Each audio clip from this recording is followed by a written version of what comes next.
Mesdames et messieurs, bonsoir. Il est 22 heures et nous sommes le mardi 18 mars 2025. Voici les titres de l'actualité de ce soir.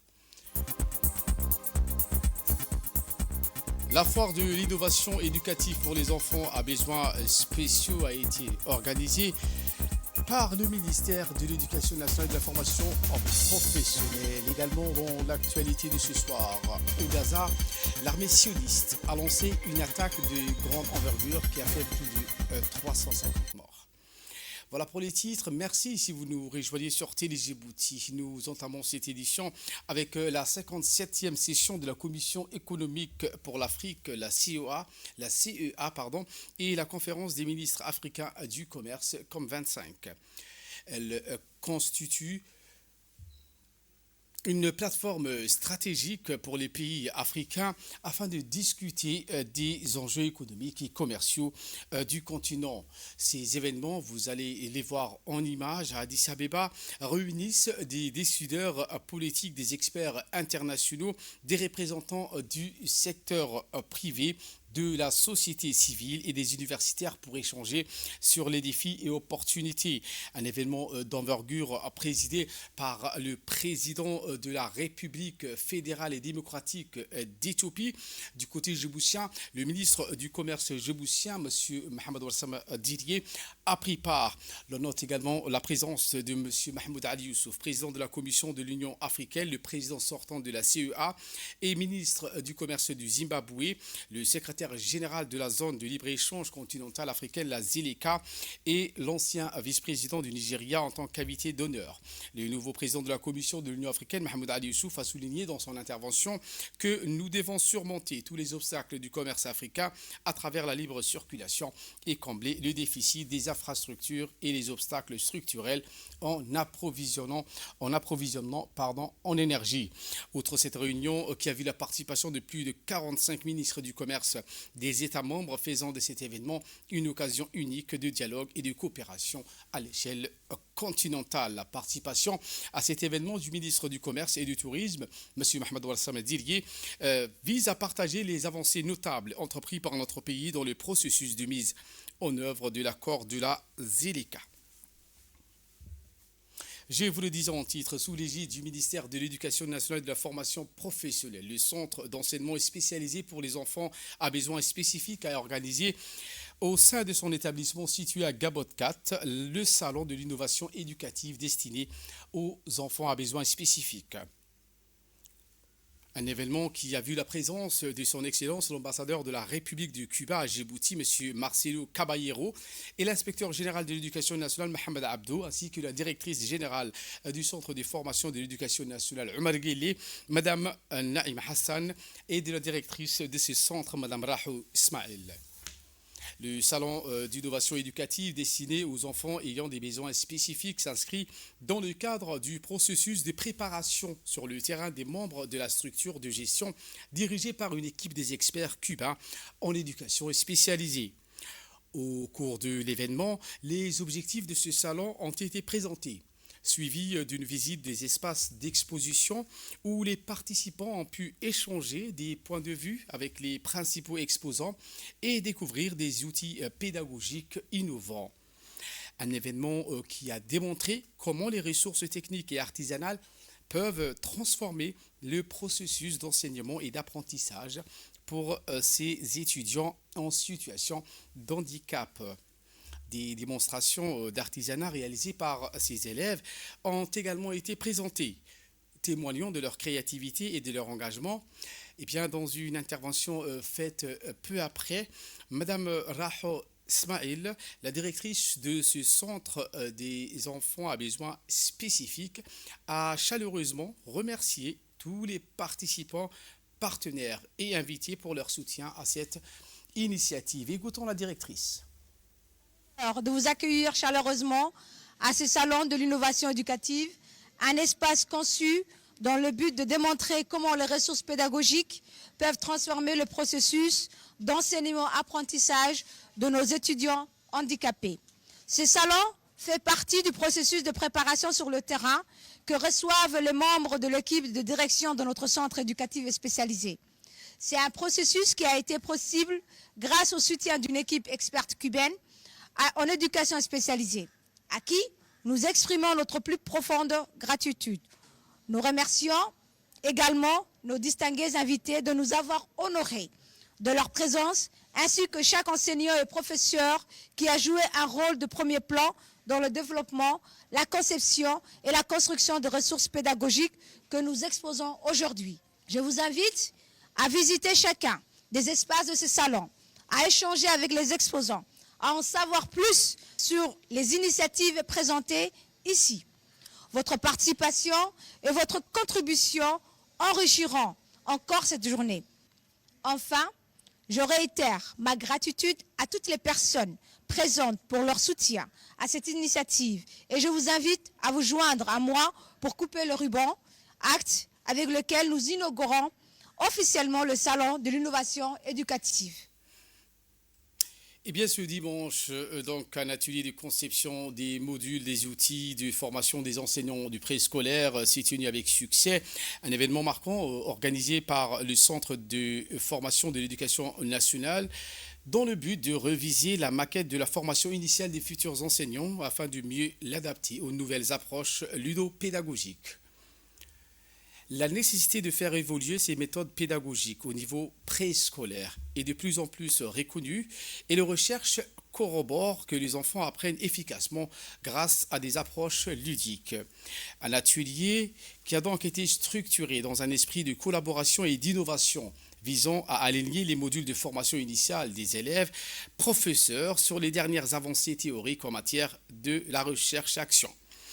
Parmi ces modules revisés figurent les thèmes essentiels tels que l'introduction au monde du préscolaire, la ludopédagogique, l'inclusion ainsi que les technologies et le numérique.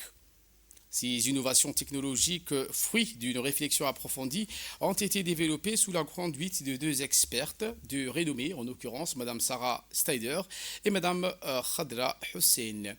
Leur expertise a permis de façonner ces outils adaptés aux réalités du terrain, favorisant ainsi une approche éducative plus dynamique et engageante. Le Diwana Zakat réalise des grandes réalisations sur le terrain.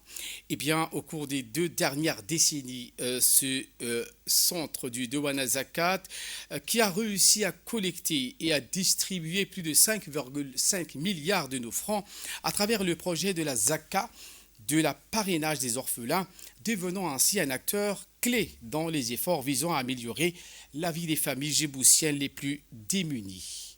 Diwana Zakat, rattaché au ministère des Affaires musulmanes et des biens Waqf, créé en 2004 à l'initiative généreuse du chef de l'État Ismaël Marguelé, l'objectif principal était d'abord de revitaliser l'obligation de la Zaka, puis de lutter contre la pauvreté.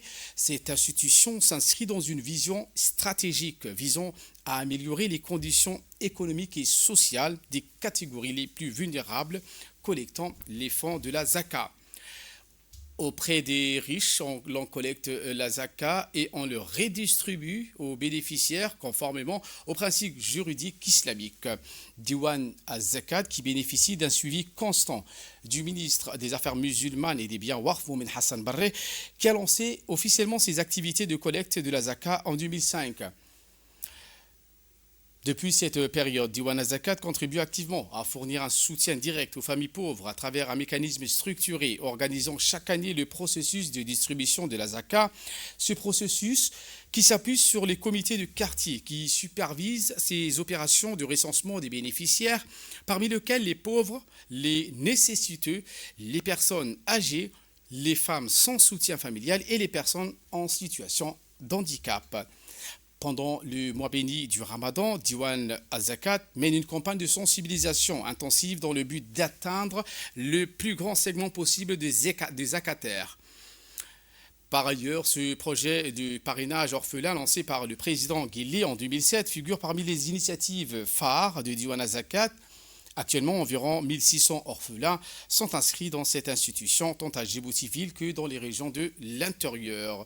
Ce projet qui vise donc à améliorer les conditions de vie des enfants orphelins en leur offrant une aide financière pour leur éducation et en assurant leur bien-être, contribuant ainsi à leur avenir et à leur stabilité sociale. Le directeur général pardon, du Diwan Zakat a, dans une déclaration faite à la télévision nationale, indiqué que la zakat, étant le troisième pilier de l'islam, n'est pas seulement un devoir imposé aux musulmans, mais elle représente également une purification des biens. Il a précisé que ce système divin incarne l'esprit de solidarité en renforçant les valeurs de justice et de coopération au sein de la communauté. La zakat permet ainsi d'enraciner dans la société les principes de miséricorde et de bienfaisance tout en répondant aux besoins des pauvres et des démunis. Fin de citation. Je vous emmène donc à Damerjoug où donc une remise de certificats et de récompenses aux jeunes donc, qui concouraient pour le Saint Coran en cette période bénie du Ramadan. La sous-préfecture de Tajoura, de Damerjoug, pardon, en collaboration avec les imams du Douda et Damerjoug, ont organisé cette cérémonie de récitation du Coran du mois béni du Ramadan. Eh bien, les lauréats de ce concours ont été récompensés. Et cette cérémonie a vu la participation du sous-préfet de Damerjoug, Abdi Hassan, les imams de cette localité de Douda et de Damerjoug, ainsi que les parents des lauréats. Un concours organisé, je vous l'ai dit, dans le cadre du mois béni du Ramadan et qui a permis de mettre en lumière le talent et la dévotion des participants dans l'art de la récitation du Saint-Coran. Plus de trentaine de candidats ont pris part à cette compétition, ce qui témoigne de l'importance de la préservation et de la transmission des enseignements du Coran à la jeune génération.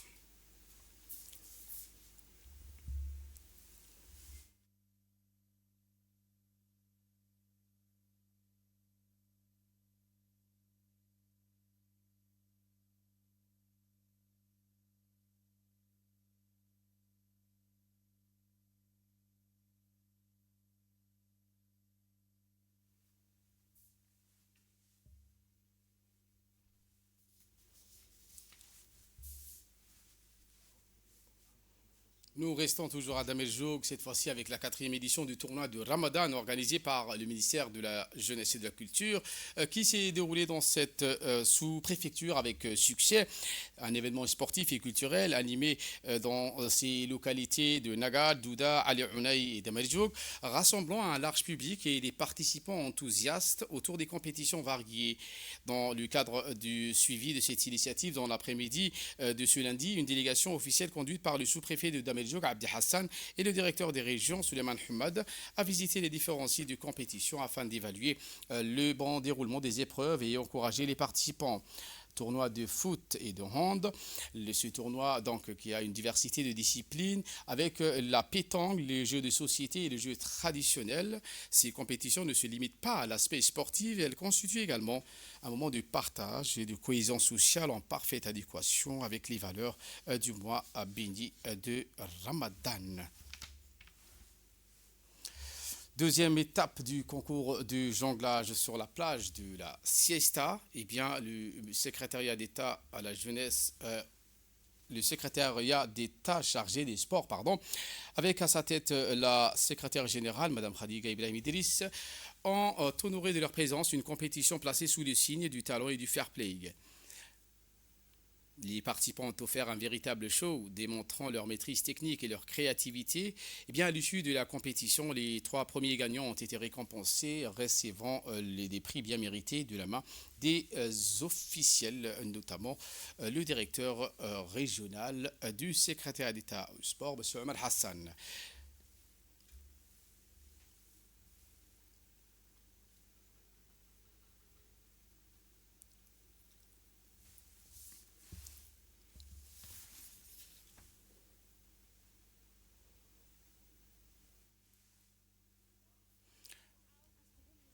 Ali Sabier, pour clore l'actualité nationale, le conseil régional de la ville de Askar a récemment organisé une cérémonie de tirage au sort pour l'attribution des locaux commerciaux.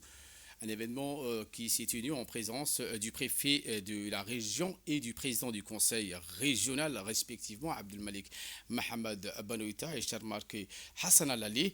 Une cérémonie qui s'est déroulée également en présence d'une large délégation composée des autorités civiles, des officiers de la police nationale et de la gendarmerie nationale, des représentants des services déconcentrés, des OCAL, des membres de cette société, ainsi que les demandeurs des locaux ou leurs représentants.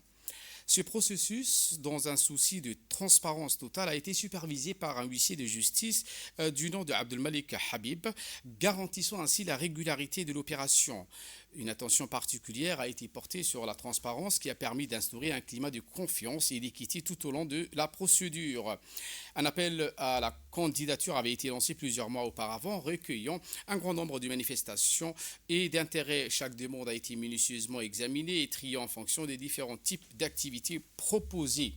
En tout, 8 types d'activités ont été retenus, offrant ainsi diverses opportunités commerciales aux entrepreneurs de la région d'Ali Sabieh. Dans un discours prononcé à l'occasion, le préfet de la région, M. Abdelmalik Mohamed Banoïta, s'est dit satisfait quant au bon déroulement de ces opérations. Il a félicité le conseil régional et son président pour la transparence et l'intégrité de cette démarche, soulignant que cette initiative était un exemple à suivre dans le cadre de la gestion des affaires publiques. En nouvelle du monde, cette fois, je vous le disais en titre, l'armée sioniste a lancé une attaque de grande envergure dans la bande de Gaza, faisant plus de 350 morts. Explication. Israël a repris ses attaques sur plusieurs régions de la bande de Gaza, entraînant un lourd bilan humain avec 412 martyrs et des centaines de blessés. De son côté, la résistance du mouvement Hamas a tenu le Premier ministre israélien Benjamin Netanyahu pour entièrement responsable des conséquences de cette agression contre Gaza. Selon la chaîne de radiodiffusion israélienne, l'armée de l'air israélienne a mené une série de frappes à travers la bande de Gaza. Elle a également rapporté que le Premier ministre Netanyahu et le ministre de la Défense israélien ont ordonné à l'armée israélienne d'intensifier les opérations contre le Hamas à Gaza. Dans sa première réaction, le mouvement de résistance palestinien Hamas a tenu Netanyahou pour entièrement responsable des conséquences de cette agression contre Gaza. Le mouvement a déclaré que Netanyahou et son gouvernement avaient pris la décision de renverser l'accord du cessez-le-feu, exposant ainsi le prisonnier détenu à Gaza à un sort inconnu. Il a aussi rappelé le médiateur à tenir à Netanyahou et l'occupation sioniste pleinement responsable de cette violation et de l'effondrement de l'accord, en exhortant la Ligue arabe et l'Organisation de la coopération islamique à assumer la responsabilité en soutenant le peuple palestinien et en brisant le blocus de Gaza. Ces développements surviennent 85 jours après l'accord de cessez-le-feu à Gaza. Voilà pour l'essentiel de ce 22h. Merci de votre fidélité. Restez avec nous. Le programme continue sur Télé Djibouti.